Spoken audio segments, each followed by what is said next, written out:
Hola amigos del Diccionario Médico, bienvenido a un episodio de tu podcast de salud. Y hoy vamos a conversar sobre las tuberías del cuerpo.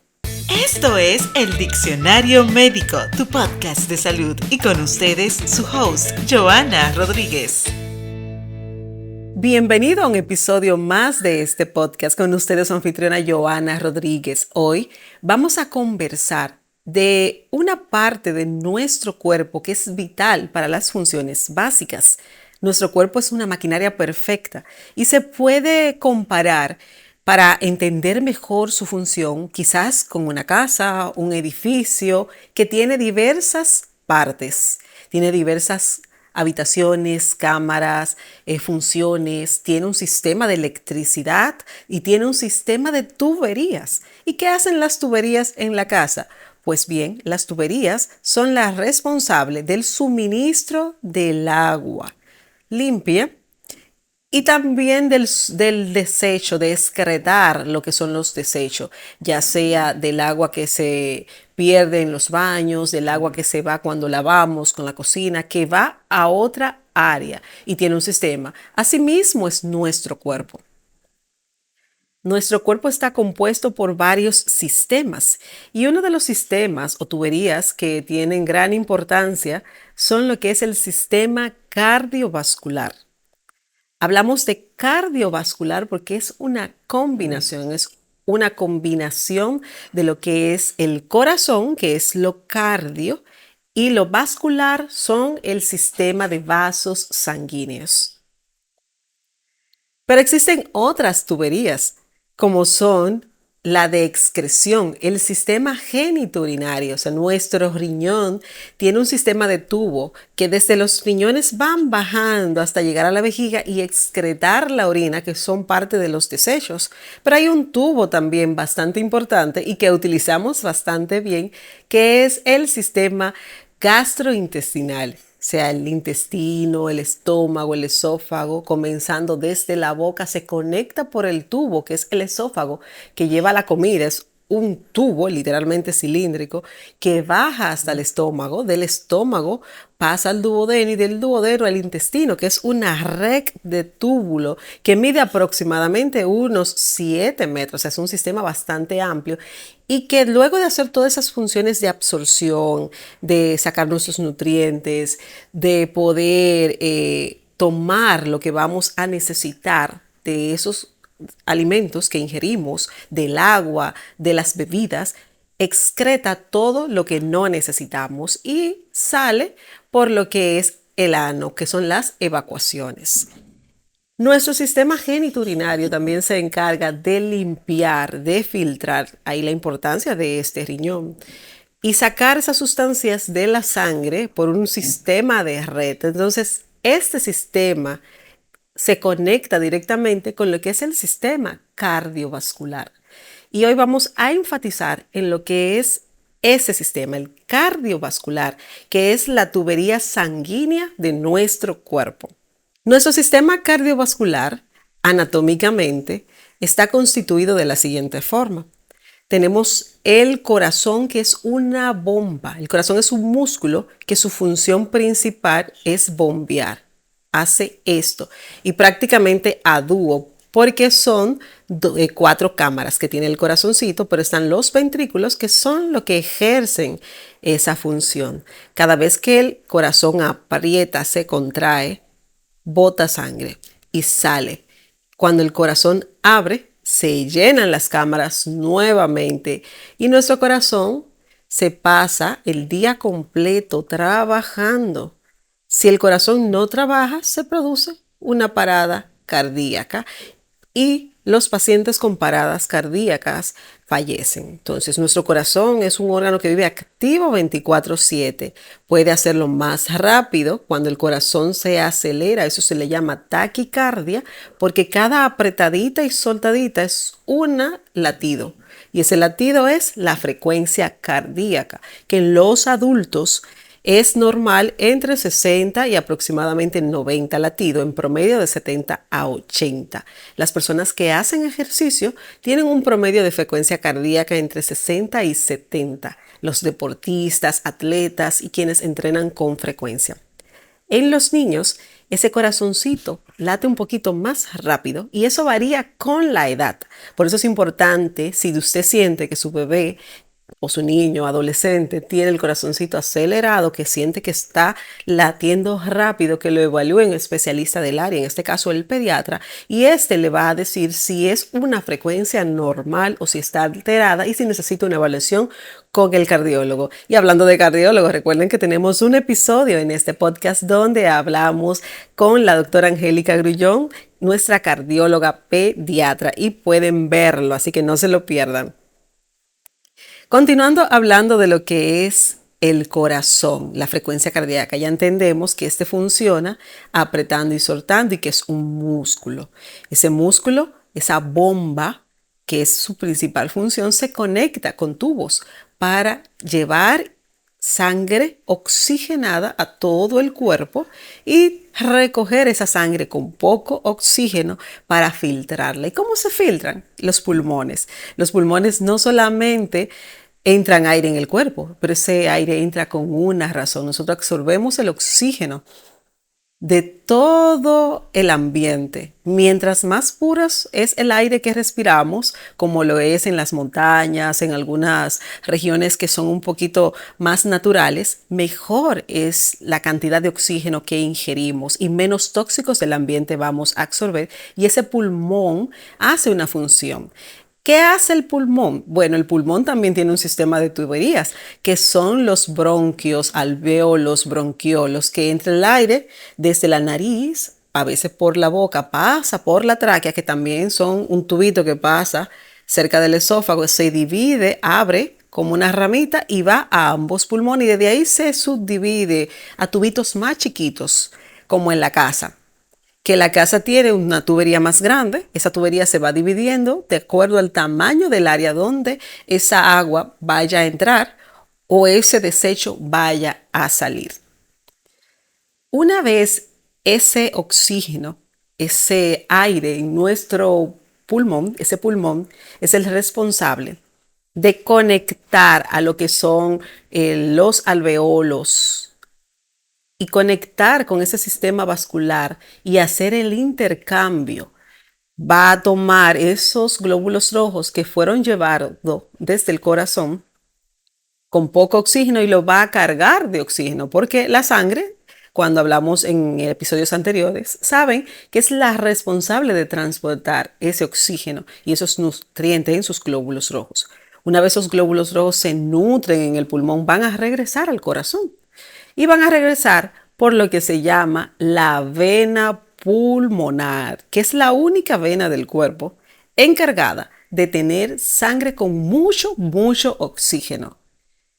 Pero se llama vena por las características de su pared. Por lo general, lo que son el sistema venoso son más suaves, son vasos que son más flexibles, y el sistema arterial tiene como más presión, porque bombean más. Entonces, esa viene hacia lo que es la aurícula izquierda. Pero vamos a decir todo de una manera distinta. ¿Cómo va a pasar lo que es la circulación? Pues bien, las venas que están en todas partes y hay de diferentes tamaños, diferentes calibres. Por ejemplo, está la vena cava, que es la vena más grande de nuestro cuerpo. Va a ramificarse, va a pasar por el centro esa vena cava hasta llegar al corazón, a la aurícula derecha, a la parte derecha. El corazón tiene 4 cámaras. Es como así, parece icónicamente a la figura que siempre se dibuja romántica, pero un poquito más alargadita e inclinada. Entonces ese corazón tiene arriba 2 saquitos que son las aurículas, una derecha y otra izquierda. Y abajo está el ventrículo, que es la parte muscular más fuerte y que se encarga mayormente de apretar, de contraerse. Entonces, esa vena cava, que hay una parte inferior y una parte superior, tiene varias ramificaciones que van llevando tuberías a todo el cuerpo y es la responsable de recoger esa sangre que tiene poco oxígeno, va a llegar a la aurícula derecha, de esa aurícula derecha pasa al ventrículo derecho. Del ventrículo derecho va a salir por lo que es la arteria pulmonar, que es la única arteria del cuerpo que tiene sangre con poco oxígeno para llegar al pulmón. En el pulmón hace el proceso que ya le explicamos de intercambio de gases y se llena de oxígeno. Cuando se llena de oxígeno, ¿qué pasa? Como le mencioné anteriormente, va a regresar al corazón a través de lo que es la vena pulmonar y de esa vena llega a la aurícula izquierda. De la aurícula izquierda pasa al ventrículo izquierdo y en el proceso de bombeo va a salir por la aorta, que es la arteria de mayor tamaño de nuestro cuerpo que sale directamente desde el corazón y va a bajar y va a pasar y ramificarse para llevar lo que es la sangre oxigenada a todo el cuerpo. Ese sistema es importante que ustedes conozcan que existe, que es el sistema cardiovascular. ¿Por qué? Porque hay muchas afecciones que vamos a hablar. Por ejemplo, cuando hablaremos o hablemos de hipertensión, presión arterial alta, esa presión se va a relacionar mucho con la función de ese sistema que hemos explicado aquí, que ustedes están entendiendo cómo es que funciona. Cuando hablamos o vayamos a hablar de arteriosclerosis, de infarto, ¿los infartos qué son? Un área sin oxígeno, por ejemplo, en el mismo infarto cardíaco, porque pueden haber infartos cerebrales, infarto cardíaco. El corazón se tapó una vena y no llegó sangre oxigenada y ese tejido que estaba ahí murió, infartó por falta de oxígeno. Cuando hablemos de arteriosclerosis y muchísimas enfermedades que tienen que ver con la circulación, ya ustedes tienen una idea de a qué nos referimos cuando hablamos de sistema cardiovascular. Estamos hablando de las tuberías del cuerpo. En los falsémicos, cada vez que hablamos de falsemia, también mencionamos este sistema cardiovascular, estas tuberías del cuerpo, porque es muy importante entender cómo se producen las crisis en los falsémicos y es ocluyendo, tapando esas arterias con los mismos glóbulos rojos deformes que se van agrupando y pegando y hacen que la función de la sangre no se cumpla correctamente, que no llegue oxígeno. Y por eso también es importante conocer este sistema cardiovascular, cómo va a funcionar. Hablamos que nuestro cuerpo tiene un sinnúmero de tuberías. También están las tuberías más pequeñas del sistema cardiovascular que se encuentran mayormente a nivel del ojo y la retina y el sistema cerebrovascular. Por eso también es importante mantener niveles normales de ciertas moléculas como es el triglicérido que circula en la sangre. Y debe circular de forma normal. Pero cuando ese triglicérido aumenta, ¿qué va a hacer? Va a tapar esas pequeñas arterias. Incluso se va a pegar cuando está un poquito elevado con el colesterol, con el azúcar, a las paredes de esos vasos sanguíneos y va a obstruir su paso. Y de ahí se van a desencadenar un sinnúmero de enfermedades. Dentro de ellas está también la hipertensión arterial. Y de ahí la importancia de medir, aunque sea una vez al año, cómo están cada una de esas sustancias que circulan en nuestra sangre, porque esos valores son los valores que deben estar de forma normal que nuestro cuerpo necesita. El colesterol se ha satanizado por mucho tiempo, pero el colesterol es una parte importante de nuestro cuerpo. ¿Dónde está el problema? Cuando excedemos en su consumo o cuando se produce o se acumula de más y que va a producir lo que son complicaciones. Por eso hay que darle seguimiento con un médico de cabecera y que pueda decirte si estamos bien, si vamos a bajarle, vamos a modificar esto. El punto está en el equilibrio de siempre y esos factores van a que es impedir el correcto funcionamiento. Cuando se habla de problemas de circulación, que mucha gente lo menciona, yo sufro de la circulación. ¿Qué quiere decir eso? Que la circulación, o sea, ese recorrido de ese sistema cardiovascular, eso es lo que se llama circulación sanguínea, está afectado. ya sea porque la vena o la arteria se haya dañado. Mayormente cuando hablamos de circulación en miembros inferiores, estamos hablando de problemas vasculares que tienen que ver con las venas, que también tenemos un episodio con un cirujano vascular que les recomiendo que vean y van a entender esos trastornos que maneja el cirujano vascular, que es el encargado de manejar lo que son las alteraciones de muchos problemas en este sistema circulatorio. Entonces, ese problema de circulación tiene que ver con algún daño en esos tubos, con algún daño o obstrucción, ya sea por la misma circulación de la sangre, como la falsemia, ya sea porque aumentó el colesterol, el triglicérido, ya sea porque la glicemia está elevada. Cuando tenemos mucha azúcar en la sangre, los glóbulos rojos y sus componentes se ponen pegajosos. Y cuando se ponen pegajosos, se adhieren a esos tubos. Y esos tubos impiden lo que es la circulación. Esos tubos también tienen una característica importantísima y es que no son tubos rígidos, sino que son tubos flexibles como las vejigas, así como la pared de la vejiga. Y otra característica importante es que no son lisos, son como los coladores o los sedazos que tienen hoyitos, son fenestrados, son con mucho agujero. Esos agujeros permiten el paso de sustancias que deben pasar, porque ahí es que ellos hacen su intercambio, va pasando por un área, se convierte en más pequeño, las fenestran, dejan pasar lo que necesitamos de esos nutrientes o consumen y absorben, por ejemplo, del intestino, cuando recibimos los alimentos, absorben esos nutrientes que necesitamos, esos minerales, esas azúcares que necesitamos. Pero si absorbemos azúcares de más, se va a quedar muy pegajoso y se van a tapar esa fenestra y no va a permitir que esa función se haga. Entonces es un sistema muy complejo, es un sistema que tiene un trabajo arduo, es un trabajo muy importante y que tiene que ver con todo lo que es el organismo. Su principal función es transportar la sangre, pero no solamente la sangre, sino la sangre, los nutrientes y todos sus componentes. Ese sistema cardiovascular es tan trabajador y tan importante que produce algunos factores que son importantes también en el proceso de la coagulación.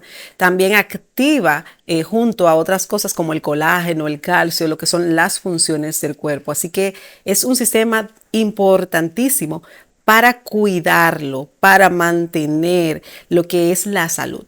¿Y cuáles recomendaciones yo te puedo dar para cuidar tu sistema cardiovascular? Pues simple, son las recomendaciones generales. Primero, una buena alimentación balanceada, sin exceso. Ya si tú tienes alguna contraindicación o tienes alguna patología de base o tienes algún problema en el peso, ya tienes que modificar un régimen balanceado por un régimen que se adapte a tu problema. Por ejemplo, los pacientes diabéticos tienen que modificar la ingesta de carbohidratos simples, consumir lo menos carbohidratos posible, aumentar lo que son las proteínas, las verduras, los vegetales y aumentar lo que es el consumo de grasas saludables. Pero una persona que está saludable, que tiene un buen estado general, que es una persona joven sin ninguna complicación ni comorbilidad, con una dieta equilibrada y balanceada, puede lograr mantener en salud su sistema cardiovascular. Otra cosa importante es la ingesta de agua. El agua es ideal. Tengo un episodio donde hablo de la cantidad de agua que se necesita, que depende del peso corporal. Y esta agua también va a estar influenciada con tu condición de base. Porque si eres una persona que tiene alteraciones en lo que es el riñón y tu riñón no está funcionando, hablamos que el riñón es el encargado de filtrar la sangre. Y dentro de la filtración, el riñón va a eliminar agua con esas sustancias de desecho que se van, que va a salir en lo que es la orina.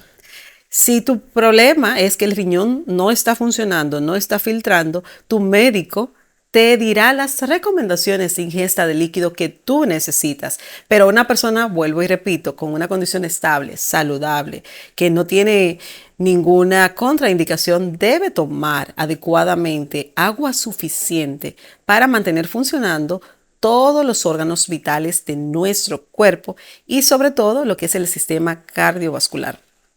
Otra cosa muy importante para mantener una higiene adecuada en la salud, los cuidados necesarios, es el sueño.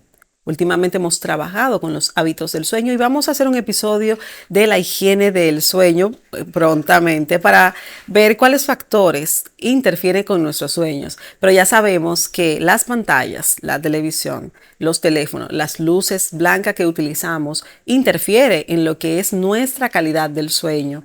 Hay que dormir unas 6 a 8 horas. Muchos expertos hablan de 8 horas recomendadas, pero todo depende de la calidad de este sueño. Un sueño que debe ser reparador y debe ser adecuado para producir hormonas, para que ese sistema cardiovascular que trabaja tanto se repare, al igual que nuestro cuerpo.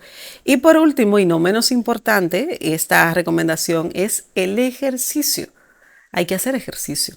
Hay que adaptar a nuestros niños a que deben hacer actividad física y ir creando la cultura, la costumbre de que tenemos que hacer ejercicio físico, caminar, aunque sea 20 minutos diario, 3 veces a la semana, si tu condición te lo permite. Porque, vuelvo y aclaro, si tú tienes una condición de base, debes seguir las instrucciones de tu especialista. Este episodio y el contenido de este podcast no pretende sustituir lo que es la evaluación base de ningún especialista. Ojo, eso es importantísimo, continuar con las recomendaciones. Simplemente lo hacemos con la intención de aclarar conceptos. Por eso les invitamos a que puedan dejar sus comentarios y preguntar qué no entendieron, me pueden decir qué cosas quieren que se converse y qué cosas se necesiten aclarar. Por eso hoy entiendo que este sistema cardiovascular era bueno ver y conversar cómo funcionan las tuberías de nuestro cuerpo para que pudieran entender a futuro otras situaciones que tienen que ver con esto. Una vez concluido en el sistema cardiovascular, ya sabemos que ese sistema cardiovascular se conecta el corazón, los vasos, las arterias, el pulmón, pero también el riñón, pero también el intestino, que es uno de los sistemas y tubería de ingreso y desecho. Y la parte del sistema genitourinario, que es los riñones, lo que son los uretras, las uretras, la vejiga, tiene que ver con los desechos. Esas arterias van a llegar al riñón. Esas venas también van a llegar al riñón. Y el riñón es una bichuelita que la tenemos doble de ambos lados. Aquellas personas que tienen normalmente sus 2 riñoncitos y no han tenido algún inconveniente. Y esas 2 habichuelitas tienen dentro un sistema de túbulos que se llaman glomérulos. Y ese glomérulo está compuesto por arteriolas. Esas arteriolas tienen una función maravillosa en regular el agua, regular el electrolito, producir hormonas. El riñón produce hormonas que tienen que ver con el sistema de presión y regular lo que es el sistema cardiovascular. En producir hormonas para la sangre, la eritropoyetina, que es una hormona que estimula a la fábrica de la sangre que está dentro de los huesos, se produce en un mayor % en el riñón. Y ese riñón es uno de los órganos más nobles porque es el primero que se sacrifica cuando tú tienes alguna condición y sufren mucho. Por eso las personas con problemas del riñón pierden lo que es la calidad de vida. Y ahí ese sistema cardiovascular se conecta con lo que es el sistema genitourinario, que es el sistema de desecho. Y bien, hasta aquí hemos llegado con lo que son las tuberías del cuerpo. No olviden escuchar las recomendaciones que mencioné que aplican para todo. Y si no entendieron, como ya mencioné, alguno de esos conceptos, pueden dejarlo en los comentarios. Y esperando que este episodio le haya gustado y nos veremos en un próximo episodio.